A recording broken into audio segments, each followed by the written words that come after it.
Welcome back to my YouTube channel. ನಾನು ನಿಮ್ಮ ನೇತ್ರ. ನಾನಿವತ್ತು ಎಗ್ ಫ್ರೈಡ್ ರೈಸ್ ಮಾಡೋದು ಹೇಗೆ ಅಂತ ಹೇಳ್ಕೊಡ್ತೀನಿ ಇವತ್ತು. ಬನ್ನಿ ಇವಾಗ ಏನೇನು ಬೇಕು ಅಂತ ನೋಡೋಣ. 1 ಸ್ಪೂನು ಅಚ್ಚ ಖಾರದ ಪುಡಿ, ಅರ್ಧ ಸ್ಪೂನು ಜೀರಿಗೆ, 1/4 ಸ್ಪೂನ್ ಅರಿಶಿನ, ಮತ್ತು chat masala 1 spoon, garam masala 1 spoon, 2ರಿಂದ 3 ಮೆಣಸಿನಕಾಯಿ, ಹಸಿರು ಮೆಣಸಿನಕಾಯಿ, ಮತ್ತು ಈರುಳ್ಳಿ 2, ಕೊತ್ತಂಬರಿ ಸೊಪ್ಪು, ಕರಿಬೇವಿನ ಸೊಪ್ಪು, ಎಣ್ಣೆ, ಮತ್ತು ಒಣಮೆಣಸು ಯೂಸ್ ಮಾಡಿದ್ರೆ ಸ್ವಲ್ಪ ಮೆಣಸಿನಕಾಯಿ ಕಡಿಮೆ ಹಾಕ್ಕೊಳ್ಳಿ.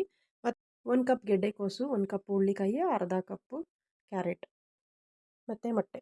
ನಾನಿಲ್ಲಿ ಒಂದು 5 ಜನಕ್ಕೆ ಮಾಡ್ತಾ ಇರೋದ್ರಿಂದ ನಾನು ಈ ಮೊಟ್ಟೆನ ಒಂದು 9 ಮೊಟ್ಟೆ ತೊಗೊಂಡಿದ್ದೀನಿ. ಇದು ಪ್ಯೂರ್ ನಾಟಿ ಕೋಳಿ ಮೊಟ್ಟೆ. ನಾವು ನಾಟಿ ಕೋಳಿ ಸಾಕಿರೋದ್ರಿಂದ ನಾನು ಪ್ಯೂರ್ ನಾಟಿ ಮೊಟ್ಟೆನೇ ಯೂಸ್ ಮಾಡ್ತಾಯಿದ್ದೀನಿ ಇವಾಗ. ಬನ್ನಿ ಇವಾಗ ಏನೇನು ಬೇಕು ಅಂತ ನೋಡೋದಾಯಿತು. ಇವಾಗ ಅಡುಗೆ ಮಾಡೋಣ. ಬನ್ನಿ ಇವಾಗ ಶುರು ಮಾಡೋಣ. ಒಂದು 5ರಿಂದ 6 ಟೇಬಲ್ ಸ್ಪೂನ್ ಆಯಿಲ್ ಹಾಕ್ಕೊಳ್ಳಿ. ಮತ್ತು ಜೀರಿಗೆ ಒಗ್ಗರಣೆಗೆ, ಕರಿಬೇವಿನ ಎಲೆ, ಮತ್ತು 2ರಿಂದ 3 ಮೆಣಸಿನಕಾಯಿ, ಈರುಳ್ಳಿ ಹಾಕ್ಕೊಂಡು ಚೆನ್ನಾಗಿ ಫ್ರೈ ಮಾಡಿ. ಈರುಳ್ಳಿ ಜೊತೆಲೆ ವೆಜಿಟೇಬಲ್ಸ್ ಹಾಕ್ಕೊಬಿಡಿ. ಈರುಳ್ಳಿ ಜೊತೆಲೆ ಸೇರಿ ಚೆನ್ನಾಗಿ ಫ್ರೈ ಮಾಡಿದ್ರೆ ಬೇಗನೆ ಬೇಯ್ಕೊಳ್ಳುತ್ತೆ. ಮತ್ತು ಈ ಉಪ್ಪು ಹಾಕ್ಕೊಳ್ಳಿ. ತಕ್ಷಣವೇ ಉಪ್ಪು ಹಾಕ್ಕೊಂಡ್ರೆ ಬೇಗ ವೆಜಿಟೇಬಲೆಲ್ಲ ಚೆನ್ನಾಗಿ ಬೇಯ್ತದೆ. ಮತ್ತು ಮುಚ್ಚಿಟ್ಟು ಬೇಯಿಸಿದ್ರೆ ಬೇಗನೆ ಒಂದು 5 ನಿಮಿಷದಲ್ಲ ಬೇಯ್ಕೊಬಿಡುತ್ತೆ. ನೋಡಿ ಆಗಲೇ ಎಷ್ಟು ಚೆನ್ನಾಗಿ ಬೇಯ್ಕೊಂತು ಅಂತ.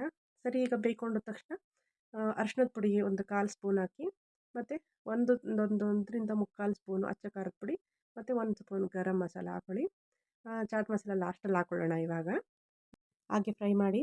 ನಾನಿಲ್ಲಿ ಆವಾಗಲೇ ಕಾಯಿ ತೋರಿಸಿರಲಿಲ್ಲ. ಒಂದು ಸ್ವಲ್ಪ ಹಸಿ ಕಾಯಿ ಹಾಕ್ಕೊಳ್ಳಿ. ಒಂದು ಸ್ವಲ್ಪನೇ ತುರಿದಿಟ್ಕೊಂಡು ಸ್ವಲ್ಪ ಹಸಿ ಕಾಯಿ ಹಾಕ್ಕೊಂಡು ಫ್ರೈ ಮಾಡ್ಕೊಳ್ಳಿ. ಮತ್ತು ಹಿಂದೆಯೇ ನೀವು ಮೊಟ್ಟೆ ಹೊಡೆದ್ಬಿಟ್ಟು ಹಾಕ್ಕೊಳ್ಳಿ. ನಾನಿಲ್ಲಿ 9 ಮೊಟ್ಟೆ ಬಳಸ್ತಾಯಿದ್ದೀನಿ. ಈಗ ಮೊಟ್ಟೆ ಎಲ್ಲನೂ ಹೊಡೆದು ಹಾಕ್ಕೊಂಡಿದ್ದೀನಿ.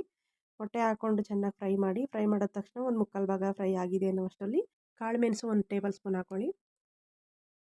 ಒಂದು ಸ್ವಲ್ಪ ಕೊತ್ತಂಬರಿ ಸೊಪ್ಪು, ಮತ್ತು ಹಂಗೆ ಫ್ರೈ ಮಾಡ್ಕೊಳ್ಳಿ. ಒಂದು 3/4 ಭಾಗ ಬೆಂದಿದೆ ಇನ್ನೂ 1/4 ಭಾಗ ಬೇಯಬೇಕು ಅನ್ನೋ ಅಷ್ಟರಲ್ಲೇ ನೀವು ರೈಸ್ ಮಿಕ್ಸ್ ಮಾಡ್ಕೊಳ್ಳಿ.